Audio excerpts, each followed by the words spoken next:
Konnichiwa, and welcome to ESG Japan Daily. I'm Vince.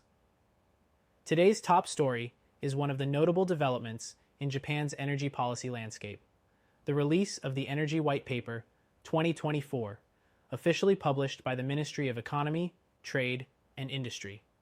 The report outlines the evolving dynamics of Japan's energy security, economic growth, and decarbonization strategy. And the message is clear. Decarbonized power sources are no longer optional.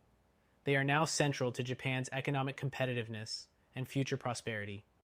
The white paper opens with a statement of Japan's vulnerability.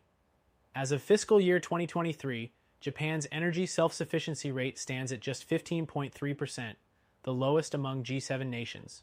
With continued geopolitical volatility stemming from the war in Ukraine and rising tensions in the Middle East, the country faces significant risks related to fossil fuel imports.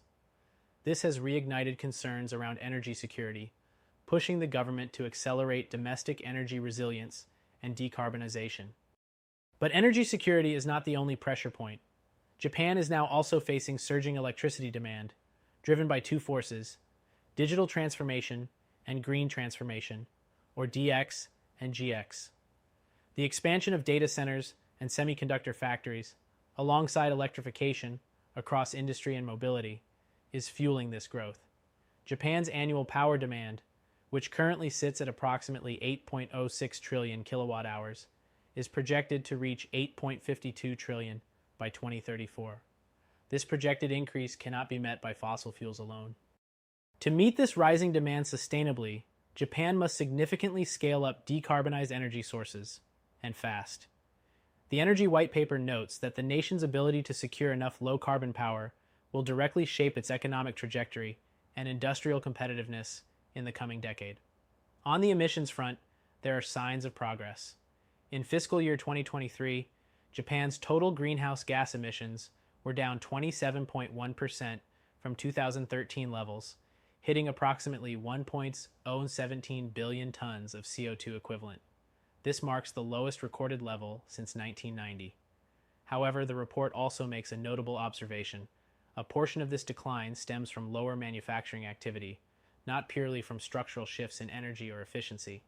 In other words, decarbonization through economic slowdown is not a viable path forward.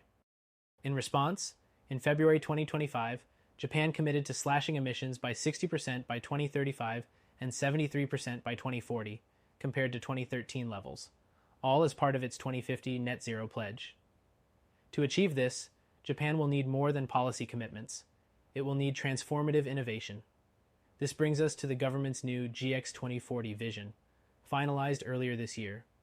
The GX vision serves as a shared long-term roadmap between public and private sectors to unlock 20 trillion yen in green investments over the next decade. One notable feature is the introduction of watt-bit integration, a forward-looking strategy to co-develop power and data infrastructure. As AI adoption surges and data centers become major energy consumers, this integrated planning aims to optimize grid stability while ensuring Japan remains a digital innovation hub. The Energy White Paper 2024 also identifies next-generation energy technologies as critical to Japan's long-term strategy. Among them, photonic electronic fusion systems, perovskite solar cells, floating offshore wind farms, advanced geothermal, next-gen nuclear reactors, and hydrogen innovation. The white paper states that accelerating R&D, pilot deployment, and cross-border collaboration will be key to commercializing these solutions before 2040. But there's another message included in this report. Decarbonization is no longer just about compliance. It's about building the future economy. Countries that get the energy question right will lead in semiconductors, AI, manufacturing, and more. Those that delay risk falling behind. And now, to end today's episode, here's our Reason Q insight of the day. Carbon neutrality is not a finish line. It's a design challenge. The question is no longer can we. It's how fast, how fair, and how smart. That's it for ESG Japan Daily. Subscribe for more insights, and don't forget to share today's episode with colleagues who care about the future of energy and economy. See you tomorrow.